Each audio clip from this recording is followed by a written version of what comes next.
The housing boom is dead, but prices aren't crashing. The US housing market is frozen in a way we haven't seen in 40 years. Transactions are near historic lows, yet prices remain stubbornly, painfully high. It's a paradox, and it has left everyone confused. How can so few homes be selling while prices refuse to budge? The entire system feels stuck. In this video, we're going to break down the numbers. These are the 10 insane facts that explain the bizarre new reality of the 2025 housing market and what it means for you. Fact 1. The Great Freeze of 2025. And that brings us to our first insane fact. The US housing market isn't booming or busting. It's frozen solid. The frenzy is over. The bidding wars, the offers over asking, that's all gone. In its place, we have a market where national home price growth is hovering around just 1.7% year over year. Some data from Zillow suggests it's as low as 0.1%. Demand has hit a wall, with sales activity stuck near 30-year lows. The bizarre part? This slowdown isn't causing a price crash. Instead, we have this weird equilibrium. Buyers can't afford to buy, and sellers don't want to sell. It's a standoff between affordability and equity, and right now, neither side is blinking. This is the defining feature of the 2025 market. Fact 2. The phantom inventory crisis. Low demand should mean falling prices, right? Not so fast. That leads to fact number 2. We're in a phantom inventory crisis. On paper, inventory is climbing. It's been rising for over 2 years. But here's the insane part. Even with that growth, we are still 20 to 30% below what was considered normal before the pandemic. And this isn't a national problem, it's a regional one. The market is splitting in two. In the South and West, Texas, Florida, inventory is actually above pre-pandemic norms. But in the Northeast and Midwest, it's a housing desert. Those regions are still critically undersupplied. It's a tale of two markets. Buyers in Austin might see price cuts, while buyers in Hartford are still facing bidding wars. Fact 3. New homes are hitting a wall. You'd think new construction would be the answer, but that brings us to our third insane fact. The new home market is hitting a wall, and builders are panicking. For the first time in a long time, builders are facing a serious problem. The number of new homes sitting for sale has shot up to its highest level since the 2008 financial crisis. With so many empty new houses and not enough buyers, builders are getting desperate. The median price for a new construction home has actually dropped compared to last year. This is a huge deal. Builders almost never cut prices, and it signals that affordability has become such a massive issue that even they have to bow to the pressure. Fact 4. The golden handcuffs are real. Why are so few existing homes for sale? This brings us to fact number 4. Golden handcuffs are locking millions of homeowners in place. During the pandemic, homeowners locked in mortgage rates below 3% or 4%. Fast forward to 2025, and rates are hovering in the mid to high 6% range. Imagine you have a 2.8% mortgage. Are you going to sell and buy a new home at a 6.5% rate? Absolutely not. Your monthly payment would double. This is the lock-in effect. Homeowners have tons of equity, but they can't afford to move. This single factor is artificially choking off supply. It's estimated that this effect prevented 1.72 million home sales between 2022 and 2024 alone. Fact 5. A tale of two markets. The national median home price looks flat, but that number is hiding a wild divergence. This is fact number 5. The US isn't one housing market anymore. It's a collection of regional markets moving in opposite directions. In the West, prices have actually declined, with a 3.6% drop recorded in some areas in September 2025. Places like Austin and San Francisco are seeing significant corrections. But at the same time, prices in the Northeast and Midwest are still climbing.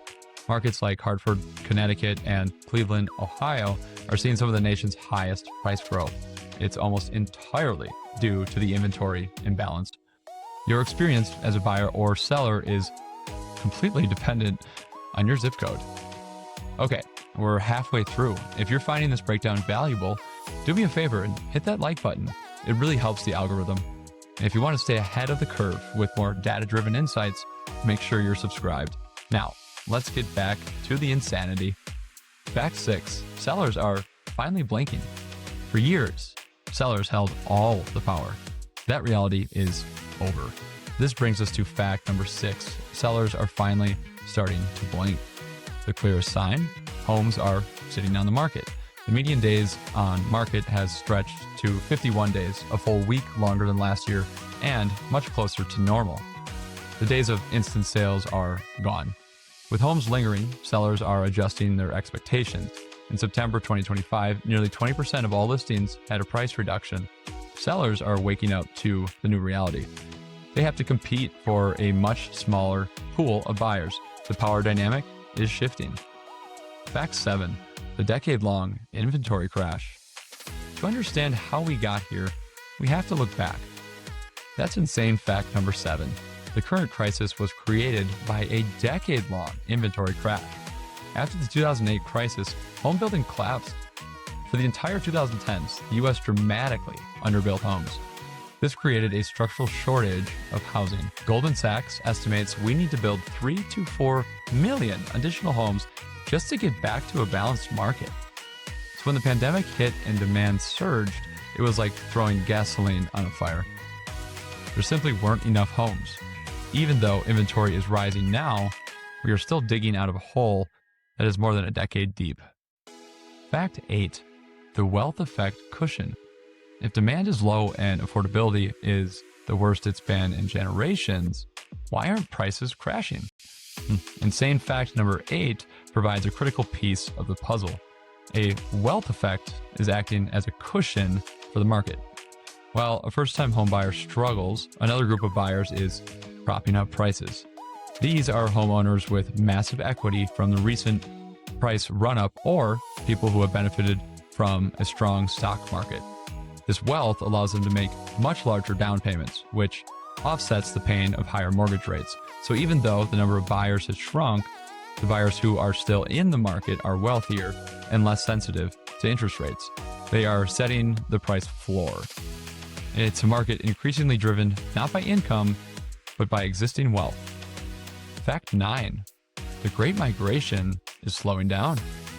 Another defining pandemic trend was the Great Migration. People fleeing expensive cities for affordable Sunbelt states. But that brings us to fact number 9.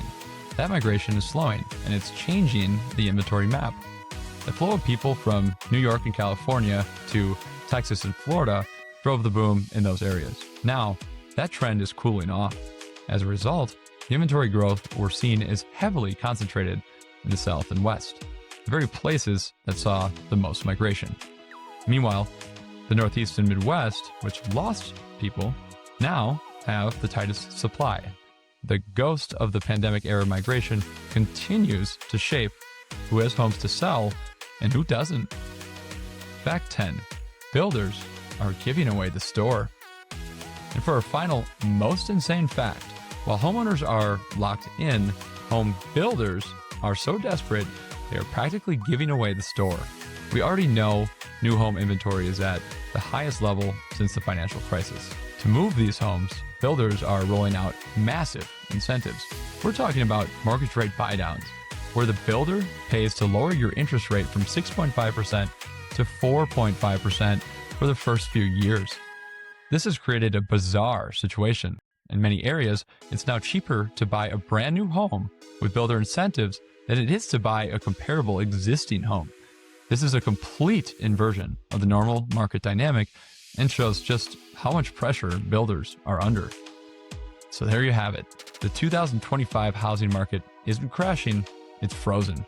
It's a landscape defined by the lock-in effect, a structural lack of inventory, deep regional divides, and a widening gap between what average Americans can afford and what homes cost.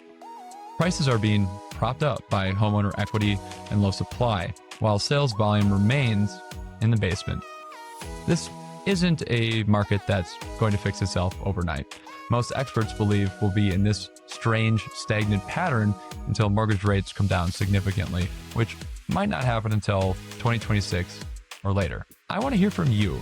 What are you seeing in your local market? Let me know in the comments below. I read every single one. Thanks for watching.